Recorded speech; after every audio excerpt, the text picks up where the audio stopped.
Em nome do Pai, do Filho e do Espírito Santo. Amém. A vossa proteção recorremos, Santa Mãe de Deus. Não desprezeis as nossas súplicas e nossas necessidades, mas livrai-nos sempre de todos os perigos, ó Virgem gloriosa e bendita. Eu vou colocar aqui um capítulo do livro Está na Bíblia, os Versículos Católicos, de Dave Armstrong, refutando as 95 teses de Lutero, colocando as 95 passagens bíblicas que fundamentam a doutrina católica. Este livro foi essencial no nosso processo de conversão e eu vou compartilhar com vocês. A abençoada Virgem Maria, cheia de graça, a ausência de pecado da abençoada Virgem Maria e a Imaculada Conceição. Lucas 1:28. E, entrando o anjo onde ela estava, disse: Salve, agraciada, o Senhor é contigo. Bendita és tu entre as mulheres. Os católicos acreditam que esse versículo é uma indicação da ausência de pecado em Maria, o núcleo mais desenvolvido da doutrina da Imaculada Conceição. Mas isso não é visível a uma primeira olhada, especialmente se o versículo for traduzido por agraciada, o que não traz à mente a ideia de ausência de pecado na linguagem atual. Eu já efetuei uma extensa exegese e análise deste versículo em diálogos com protestantes evangélicos, de modo que este capítulo será traçado a partir deste esforço de pensamento e experiência. Os protestantes são hostis às noções de que Maria fosse livre de pecado e de sua Imaculada Conceição, em que Deus a libertou do pecado original a partir do momento da concepção, porque eles sentem que isso faria dela um tipo de deusa, inadequadamente apartada do restante da humanidade. Eles não acreditam que era adequado que Deus a apartasse de tal modo, até mesmo para o propósito de se tornar a mãe de Jesus Cristo.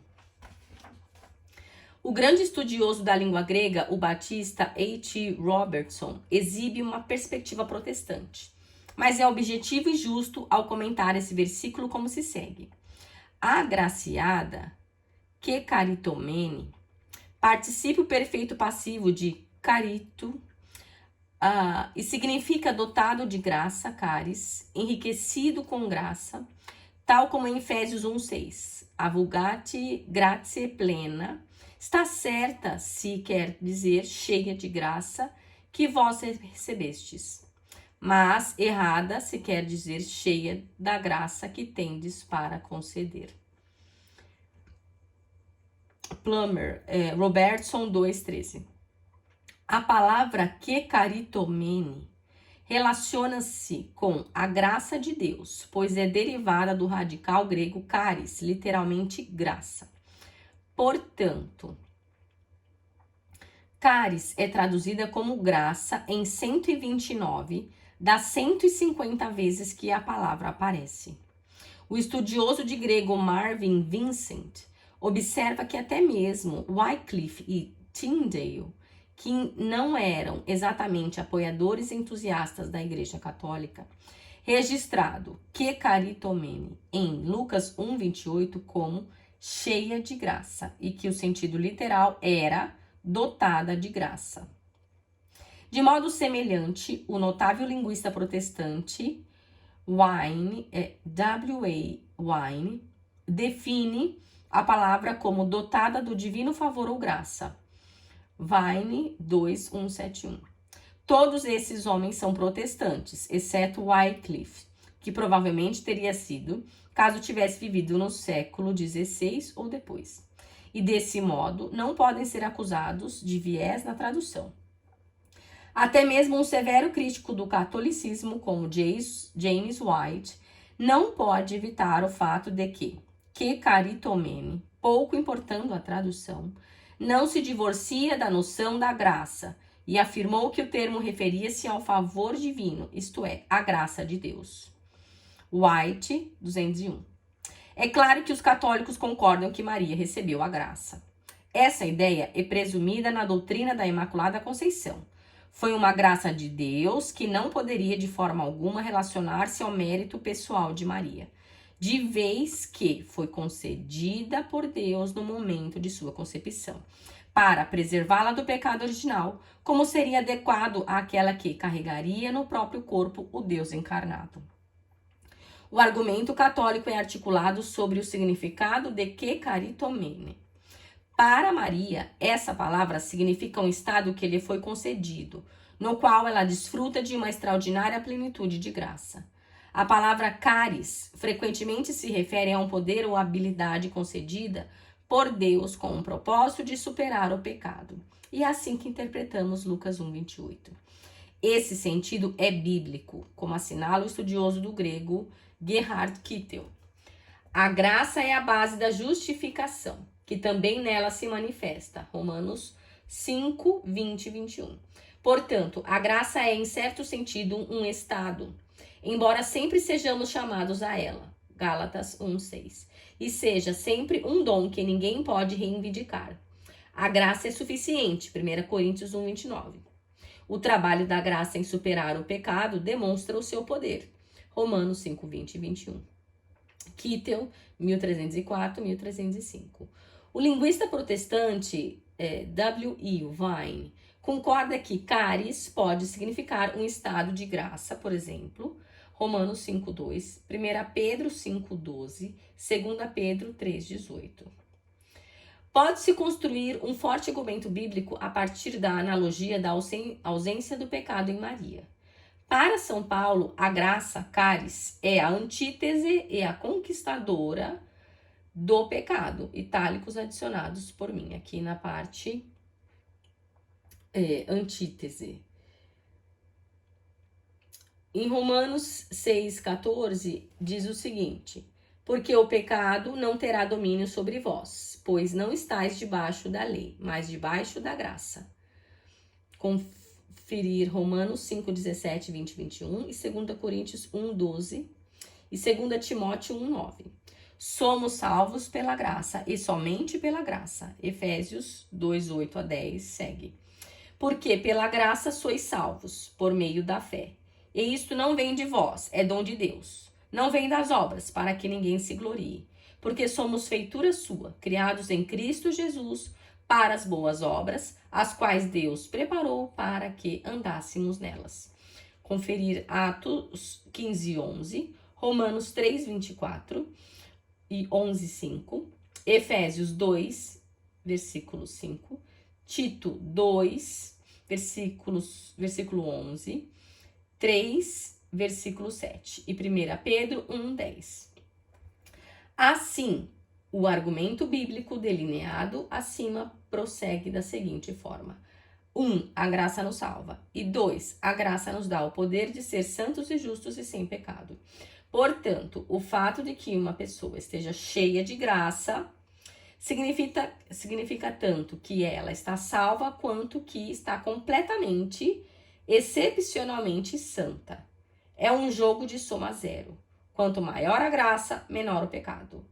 Pode-se entender a graça como a água e o pecado como o copo vazio, nós.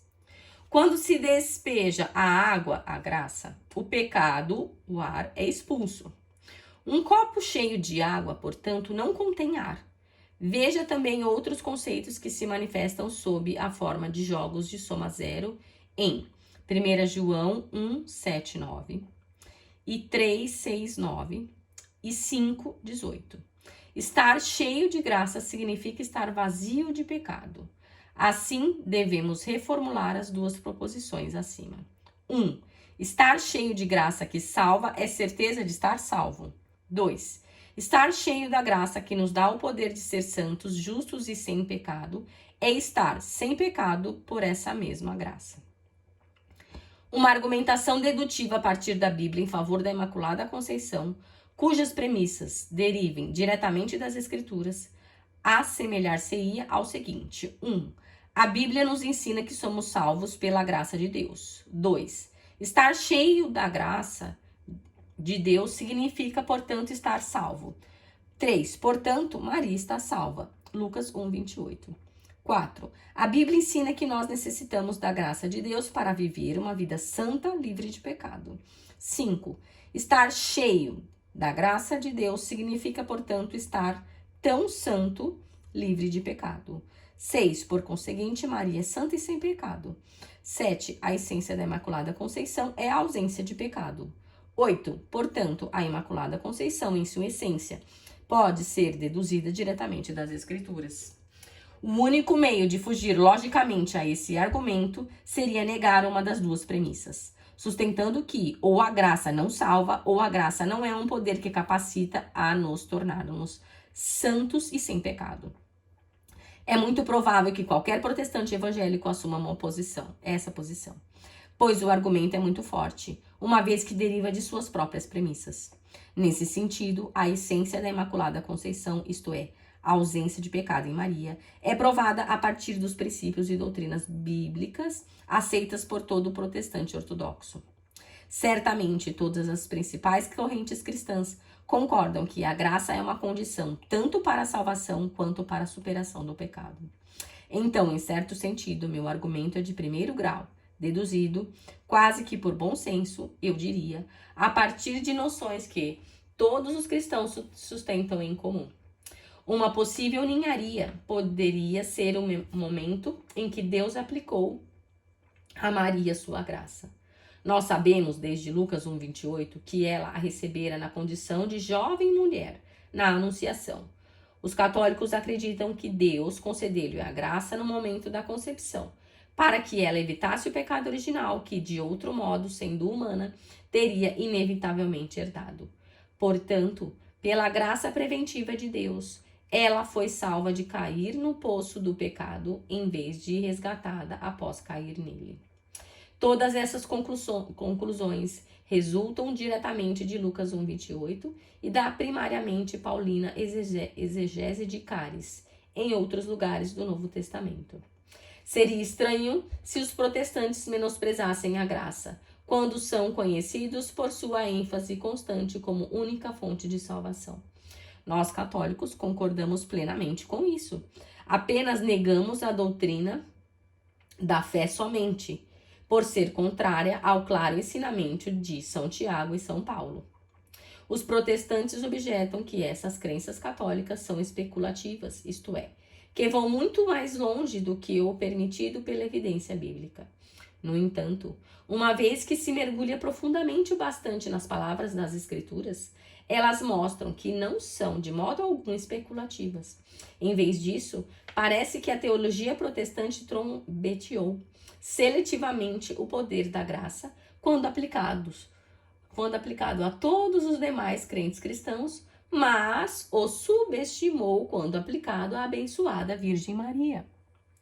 O que temos aqui, então, não é tanto uma questão de católicos forçando uma leitura das Escrituras, quanto de protestantes, com efeito, excluindo à força e por completo certas passagens das Escrituras, isto é, ignorando suas fortes implicações, porque elas não se encaixam em suas noções pré-concebidas. Em ainda outra ocorrência de meu tema geral. Meu primeiro oponente em um debate online não pôde refutar de qualquer modo eficaz este raciocínio. Ele tentou citar alguns contraversículos, mas que não superam a lógica e a força do argumento. Diversos outros protestantes que seguiam o diálogo assumiram o desafio em seguida. Vejamos suas respostas. Primeiro, argumentou-se que Santo Estevão também foi descrito como cheio de graça em Atos 6:8. Mas naquele versículo a frase é pleris caritus, não que caritomene. Se a terminologia grega é diferente, o argumento perde a maior parte de ou toda sua relevância e força. O segundo argumento foi de Erik Svendsen, um apologista protestante especializado na oposição à Igreja Católica. Em um de seus livros, ele afirma que o radical que caritomene, caritu, é encontrado em outros lugares nas Escrituras, na mesma forma participial de Lucas 1,28. Portanto, os católicos deveriam consistentemente considerar todos os outros a quem o termo foi dirigido como também livres de pecado. Caritu ocorre na mesma forma participial em Eclesiástico 18:17, sem nenhuma importância teológica. Também ocorre em Efésios 1:6, onde é aplicável a todos os crentes. Devemos concluir que todos os crentes estão livres de pecado original? Svendsen 129. Em Efésios 1:5-6 lê-se e nos predestinou para filhos de adoção por Jesus Cristo, para si mesmo, segundo o beneplácito de sua vontade, para louvor da glória de sua graça, pela qual nos fez agradáveis a si e no amado. Svendsen acredita que derrota a exegese católica de Lucas 1:28, mas a variante de carito, graça, usada aqui é diferente, ecaritosen. De acordo com Marvin Vincent, um notável linguista protestante, profundo conhecedor do grego bíblico, o significado não é dotou-nos com a graça, nem fez-nos dignos de amar, mas graça que ele livremente concedeu. Vincent indica diferentes significados para a palavra graça em Lucas 1:28 e Efésios 1:6. Ele defende que dotado com a graça é o significado em Lucas 1:28. De modo que ele expressamente contrasta este significado com a daquela passagem. E.T. Robertson define a palavra do mesmo modo, como ele livremente concedeu. Quanto à hipótese de que a graça concedida aqui sobre todos os crentes esteja em paralelo com a plenitude da graça concedida à abençoada Virgem Maria, este simplesmente não pode ser o caso de um ponto de vista lógico, uma vez conduzida a adequada exegese. À parte os diferentes significados das palavras especificamente empregadas em cada caso, como demonstramos, a graça é possuída em medidas diferentes por fiéis diferentes, como visto em alguns lugares das Escrituras. 2 Pedro 3,18 segue da seguinte forma: Antes crescei na graça e no conhecimento de nosso Senhor e Salvador Jesus Cristo. A ele seja dada a glória, assim agora, como no dia da eternidade. Amém. Efésios 4:7. Mas a graça foi dada a cada um de nós segundo a medida do dom de Cristo. Conferir Atos 4:33, Romanos 5:20 e 6:1, Tiago 4:6, 1 Pedro 5:5, 2 Pedro 1:2.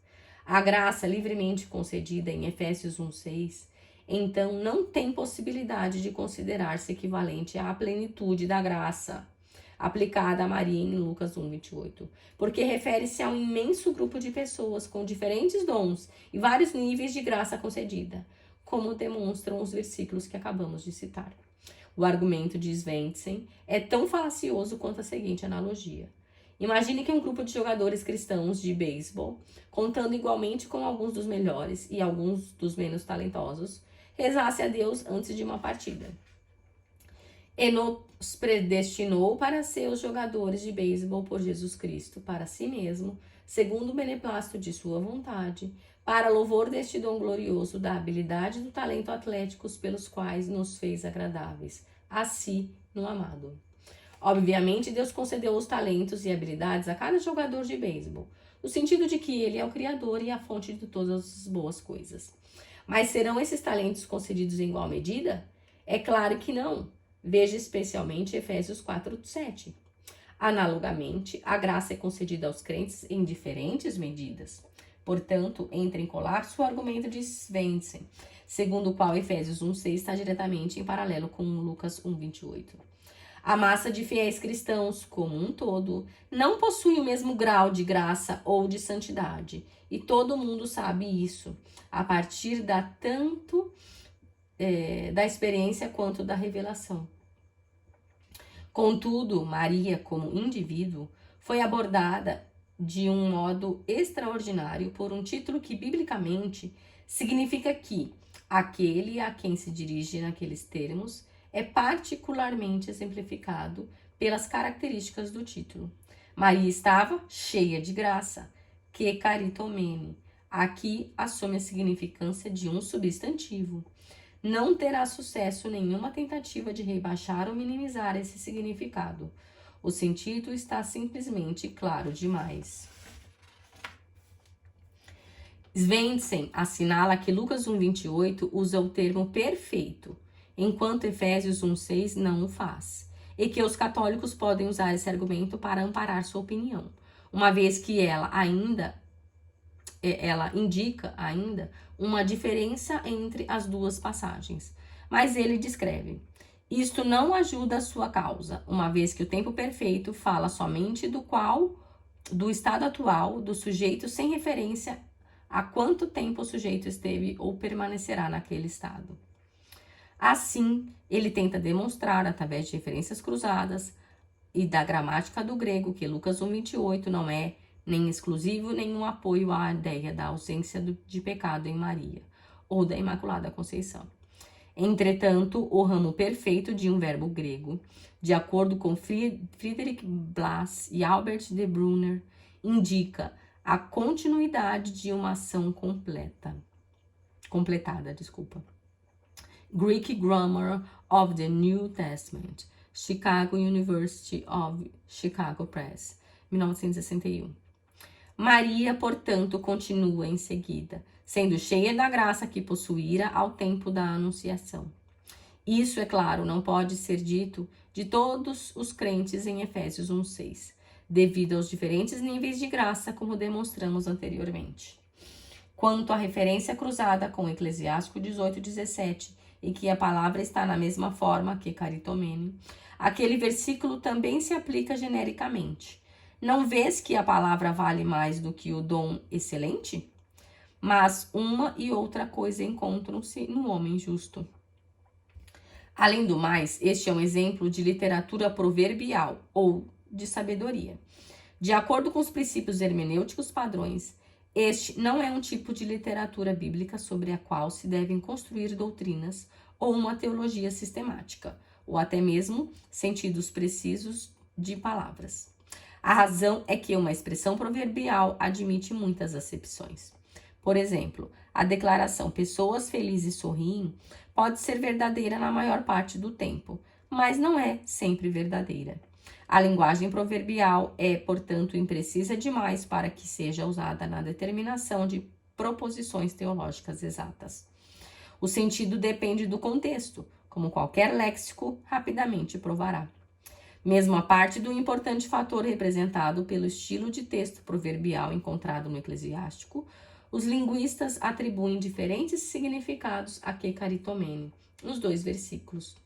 Como diz Joseph Thayer, outro grande estudioso do grego bíblico, Lucas 1:28, seguir com a graça, cercar de favores, honrar com bênçãos. Eclesiástico 18:17, tornar gracioso, isto é, encantador, adorável, aprazível. A tentativa de Eric Svensson de enredar Lucas 1:28 com outras passagens semelhantes fracassou, porque linguistas respeitados demonstram que há diferenças em quantidade suficiente para lançar dúvidas sobre seu argumento. O contexto, a gramática e os princípios da hermenêutica fazem igualmente naufragar seu argumento. Muitos pensadores protestantes e oponentes da doutrina católica presumiriam, segundo penso, que a Imaculada Conceição pode ser facilmente desmascarada a partir das Escrituras. A partir de uma análise dos versículos citados, vemos que, embora não possa ser absolutamente provada a partir das Escrituras, não pode também ser proscrita com base nas Escrituras. E, o que é mais, uma sólida base dedutiva e exegética para a ausência de pecado em Maria e, portanto, a sua Imaculada Conceição pode ser extraída apenas recorrendo às Escrituras. Em nome do Pai, do Filho e do Espírito Santo. Amém.